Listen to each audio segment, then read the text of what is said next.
You. వేదికను అలంకరించిన పెద్దలకు, ముందున్న జనసేన టీడీపీ కార్యకర్తలకు, నాయకులకు అందరికీ కూడా నమస్కారాలు. ఇప్పుడు ఒకటి, జగన్మోహన్ రెడ్డి గారి గురించి నాకంటే మీకే బాగా ఎక్కువ తెలుసు. 2019లో ఇక్కడ పార్లమెంట్ అభ్యర్థిగా వేణుగోపాల్ రెడ్డి గారిని పోటీ చేయించారు. ఆ రోజు అలా ఎందుకు పోటీ చేయించారంటే ఇక్కడ గెలిచే అవకాశం ఉంది అనే ఒక ఉద్దేశంతో ఆయన ఇచ్చారు. ఆ రోజు జగన్మోహన్ రెడ్డి గారికి కాపు సోదరులు ఎవ్వరూ గుర్తుకు రాలేదు.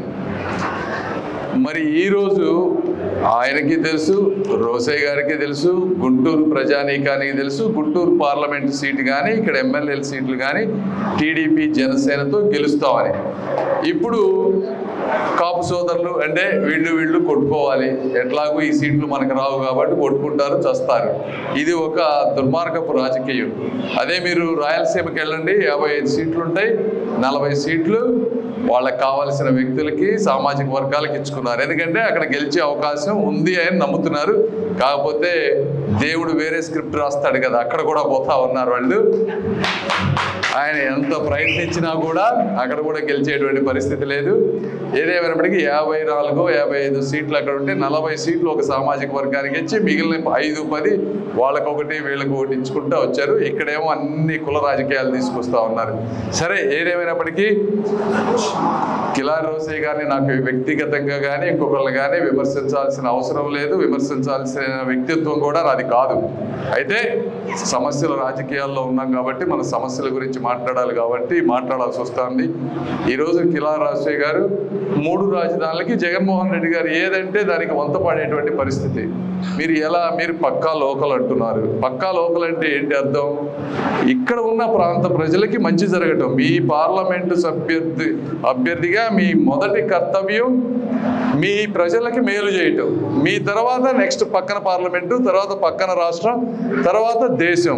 ఇది ఎవరికైనా. మరి ఈ పార్లమెంటులోనే 3 రాజధానులకి ఓటేస్తే, అంటే రాజధాని రావడం అనేది ఎన్నో జన్మల అదృష్టం చేసుకుంటే తప్పించి ఒక ప్రాంతంలో రాజధాని రాదు. అది చరిత్రలో బహుశా 1 సారో 2 సార్లు వస్తుంది. అలాంటిది మన అదృష్టం కొద్దీ ఇక్కడ రాజధాని వచ్చింది. రాజధాని వస్తే ఇండస్ట్రీస్ వస్తాయి, ఉద్యోగాలు వస్తాయి, చుట్టుపక్కల ఉన్న ల్యాండ్ రేట్స్ పెరుగుతాయి, ఎకనామిక్ యాక్టివిటీ పెరుగుతుంది. ఇలాంటి ప్రాంతాన్ని వద్దనుకొని 3 ముక్కలు చేసి ఏ ముక్కకి కూడా న్యాయం చేయకుండా ఆయన ప్యాలెస్ కట్టుకున్నాడు. కానీ వైజాగ్లో బంగారం లాంటి ఆ కొండ అక్కడ పోతే అద్భుతంగా ఉండేది. పచ్చని చెట్లని ఇష్టం వచ్చినట్టు నరికి ఒక 500 కోట్ల రూపాయలు, ఏదో ఒక 1000 సంవత్సరాల క్రితం రాజులు ఎలా అయితే కట్టుకుంటారో అలా ఒక ప్యాలెస్ కట్టుకొని, అంటే ఎవ్వరు ఆయన దగ్గరికి రాకుండా, ఆయన ఎవ్వరు ఏవి అటాక్ చేయకుండా ఆ మాదిరిగా కట్టి, కనీసం ఇక్కడ కట్టి నీళ్ళని ఇవ్వకుండా రోడ్లన్నీ పిచ్చి మొక్కలకు వదిలేసి ఇట్లాంటి దుర్మార్గ రాజకీయం చేస్తూ ఉన్నారు. పోనీ అదంతా వదిలేద్దాం అనుకుంటే మళ్ళీ ఇప్పుడు ల్యాండ్ గ్రాబింగ్ యాక్ట్ ఒకటి తీసుకొచ్చారు. మిమ్మల్ని అందరినీ ఒకటే అడుగుతున్నా, అసలు ఎందుకు ఈ చట్టం? ఏదైనా ఒక బిల్లు కానీ ఒక చట్టం కానీ తీసుకొస్తే దానివల్ల 10 మందికి ఉపయోగం జరగాలి. దీనివల్ల ఏ విధమైన ఉపయోగం? ఫస్ట్ సమస్య ఉంటే సమస్యను తీర్చడానికి చట్టం. సమస్య ఎక్కడుంది? ఎక్కడన్నా గ్రామాల్లో కానీ ఎక్కడన్నా ల్యాండ్ ఇష్యూస్ ఉన్నాయా? ఏమీ లేవు కదా. వాళ్ళు ఏం చెప్తారంటే, మనం ఎక్కడన్నా హైవేలు కానీ కొత్త ఇన్ఫ్రాస్ట్రక్చర్ కానీ బిల్డ్ చేయాలనుకున్నప్పుడు ల్యాండ్ ఎక్విజిషన్కి రైతుల దగ్గర నుంచి కొంతమంది దగ్గర నుంచి ఇబ్బంది అవుతుంది, కాబట్టి ఈ చట్టం ఉంటే మాకు ఇష్టం వచ్చినట్టు మేము చేస్తామనేది వాళ్ళ వాదన. నేను ఒకటే చెప్తున్నా, ఎన్ని రోడ్లు వేస్తారు మీరు? ఇంత ల్యాండ్ కావాలి మీకు ఈ రాష్ట్రంలో. ఎక్కడో గుంటూరు పక్కనో లేకపోతే హైవే పక్కన మీరు ఎక్కడన్నా రోడ్లు వేయాలనుకుంటే ఆ ప్రాంతాలను ఐడెంటిఫై చేయండి. చేసి అక్కడ ఏదైనా కావాలంటే ఇలాంటి చట్టాలు తీసుకొచ్చినా ఓకే, ఒప్పుకుంటాం, కొత్త గొప్ప మీరు మీ ఆలోచన వేరు. అలా కాకుండా ప్రతి గ్రామంలో ప్రతి టౌన్లో అన్ని ఇళ్ళు, స్థలాలు, పొలాలు అన్నీ ఏది అమ్మినా కూడా మీ చేతికి వెళ్ళిపోతాయంటే అసలు మీకు ఏం క్రెడిబిలిటీ ఉంది?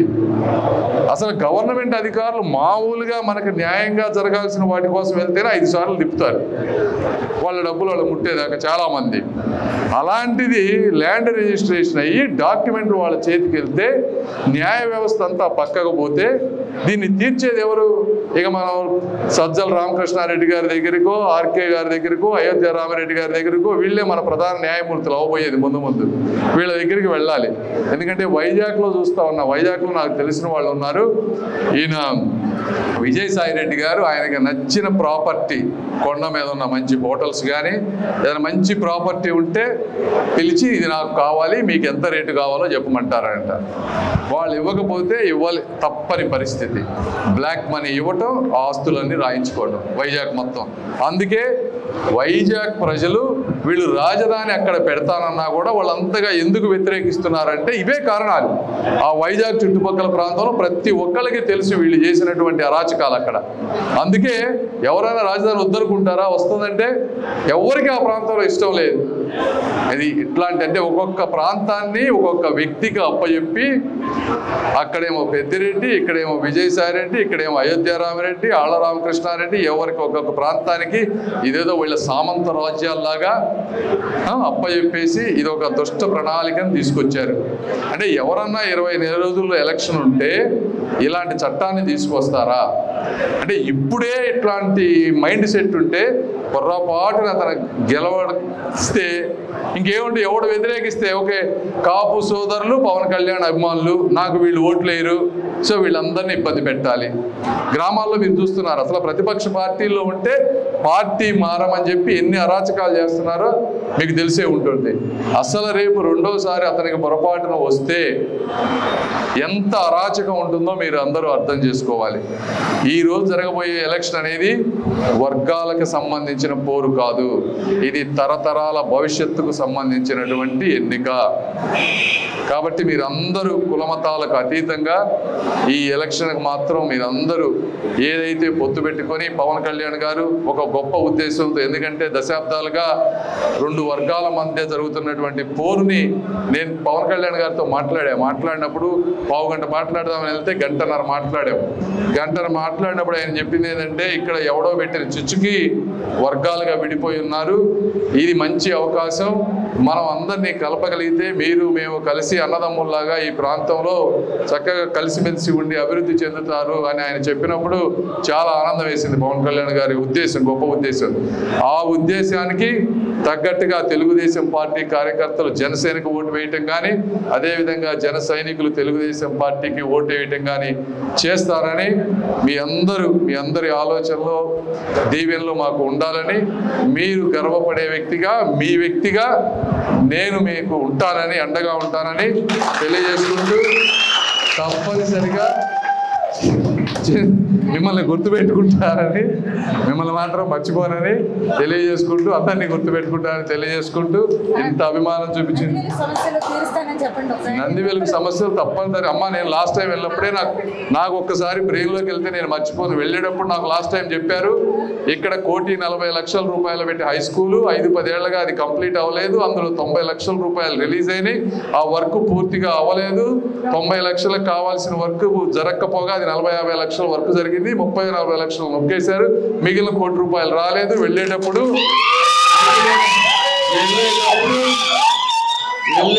మిగిలిపోయిన స్కూల్ చూశాను.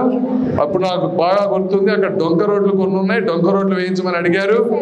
ఇవన్నీ నాకు గుర్తున్నాయమ్మా. జనరల్గా నేను ఒకసారి మైండ్ పెడితే ఇక్కడికి వెళ్తే కష్టం, మర్చిపోను.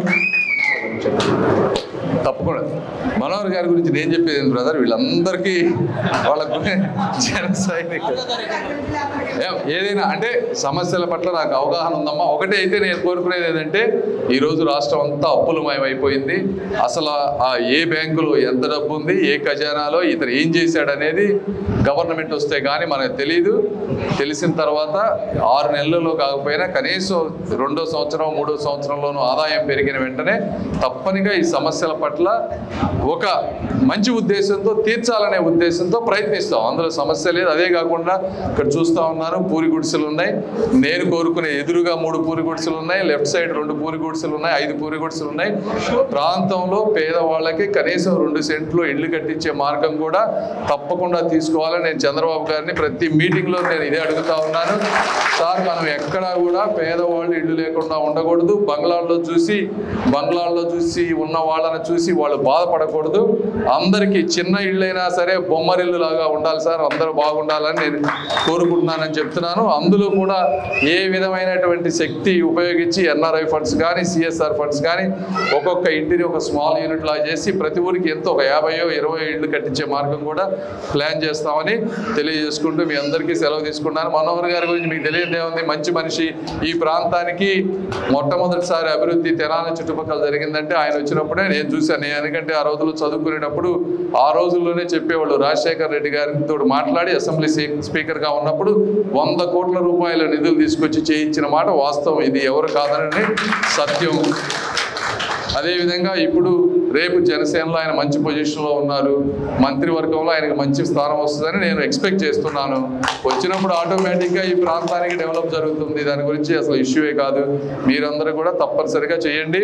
మీరు చేస్తారు, నేను చెప్పక్కర్లేదు. నా గోల్ అంతా తెలుగుదేశం ఓటు, ప్రతి ఓటు కూడా మీరు నాకు ఓటు అయిపోయినా పర్లేదు కానీ ఒకళ్ళిద్దరు ఆయనకు మాత్రం తప్పకుండా ఓటు వేయాలని కోరుకుంటూ సెలవు తీసుకుంటారు.